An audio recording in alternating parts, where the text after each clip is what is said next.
Congo, Congo nde mboka, mboka ngo mokengeli koi, mboka ngo mokengeli. Tofungwani miso lelo, tomoni bozoba nyonso tosali, mpo ya kobongisa Congo aveni. Ebongi tosala, moto nyonso ata mwana. Marnik TV, online média. Mesdames et messieurs de la presse, bonjour. Bonjour. La Fondation Doufouamba Likundeli Boutaï tient à remettre certaines vérités à leur place lorsqu'elle constate avec regret l'acharnement dont est victime son initiateur qui n'est autre que le ministre des Finances de notre pays. En effet, face aux défis de la guerre et aux contraintes budgétaires, l'acharnement contre le ministre des Finances interroge. La masse salariale est presque hors contrôle. Certaines voix s'élèvent avec virulence contre le ministre des Finances Doudou Fouamba Likundeli Boutaï à la suite d'un léger retard dans le paiement des salaires des fonctionnaires.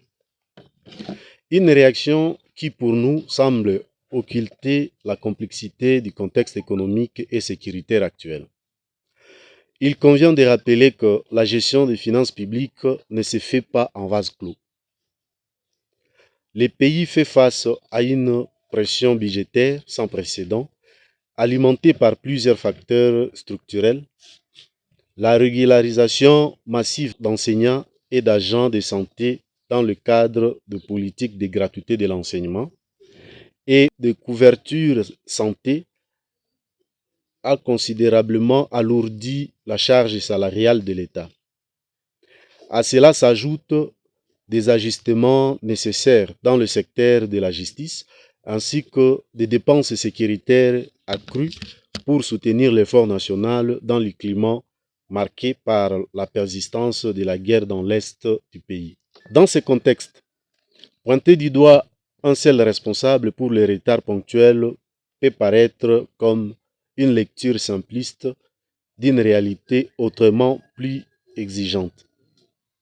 Gouverner, c'est arbitrer entre les priorités souvent concurrentes.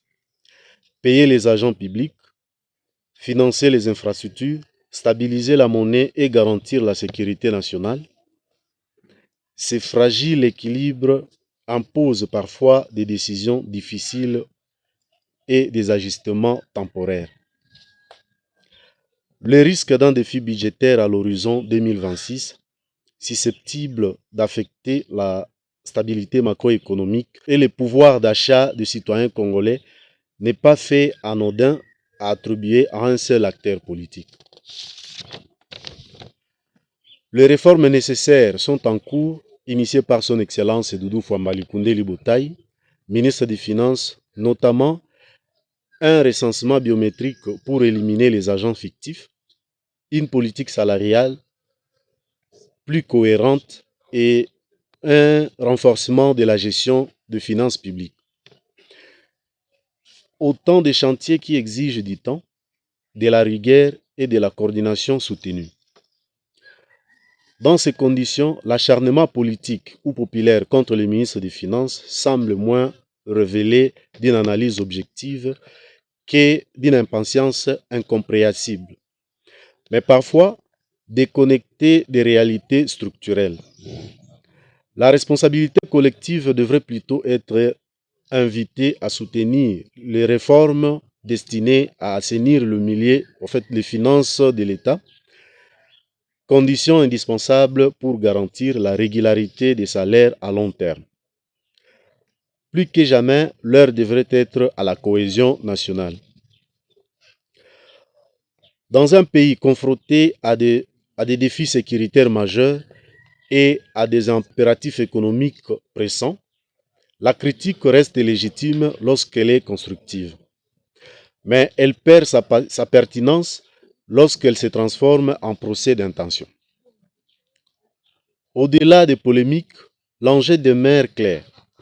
Préserver la stabilité financière du pays tout en répondant aux attentes sociales. Cela suppose non seulement des dirigeants responsables, mais également des citoyens conscients que la solidité d'une nation se construit dans l'effort partagé, surtout lorsque celle-ci traverse des zones de turbulence. Entre rigueur budgétaire et tempête politique, pourquoi les attaques contre le ministre des Finances soulèvent des questions? Les critiques visant le ministre des Finances Doudou Fwambali Koundéli Boutaï, à la suite d'un léger retard de paiement des salaires des fonctionnaires, suscitent un débat qui dépasse la simple question administrative. Pour nous, la fondation qui porte son nom, ces attaques gagneraient à être replacées dans un contexte économique, sécuritaire et politique particulièrement contraignant. La gestion des finances publiques congolaises est aujourd'hui soumise à une pression exceptionnelle. Dans le contexte qui est le nôtre en RDC, garantir à la fois la stabilité macroéconomique, le financement plutôt de priorité nationale et la régularité des paiements constitue un exercice d'équilibriste. Certains cercles politiques, habitués par le passé à évoluer dans des zones d'opacité financière, peinent à s'adapter à un environnement marqué par davantage de rigueur. La volonté affichée de rationaliser les dépenses publiques et de renforcer le mécanisme de contrôle aurait mis fin à certaines pratiques autrefois tolérées, bouleversant des réseaux d'intérêt solidement installés. Dans cette lecture, les critiques violentes contre le ministre des Finances ne relèvent pas uniquement d'une inquiétude sociale légitime, mais traduiraient aussi la résistance des groupes en quête de repositionnement. Pour nous, il est ainsi avancé que les acteurs affectés par les resserrements budgétaires chercheraient à influencer l'opinion en alimentant des campagnes de discrédit, parfois relayées par des figures médiatiques ou de plateformes d'influence. Sans prétendre exonérer les autorités de leur devoir de transparence et de redevabilité, il importe néanmoins d'éviter le jugement hâtif. Réformer les finances d'un État confronté simultanément à des impératifs sociaux et à une situation sécuritaire tendue expose inévitablement le décideur à des oppositions multiples, certaines constructives et d'autres plus intéressées. L'heure semble donc appeler à une analyse dépassionnée.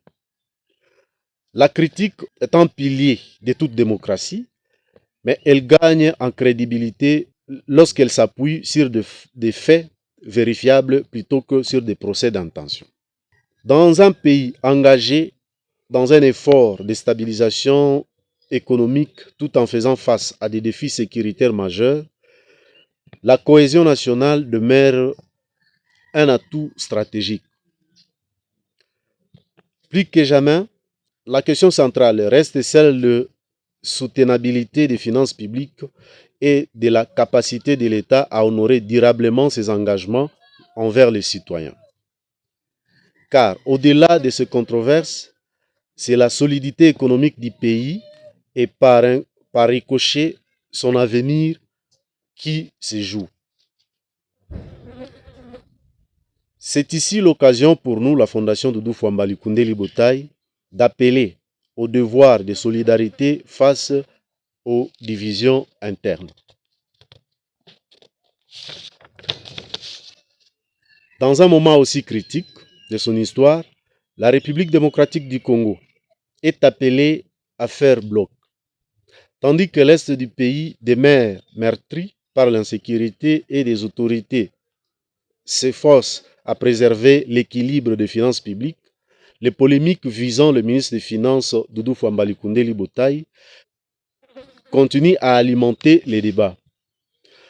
Mais au-delà des critiques habituelles propres à toute démocratie, un phénomène particulier suscite étonnement et regret, la virulence de certaines attaques provenant des ressortissants de sa propre province d'origine, je cite la Chopo.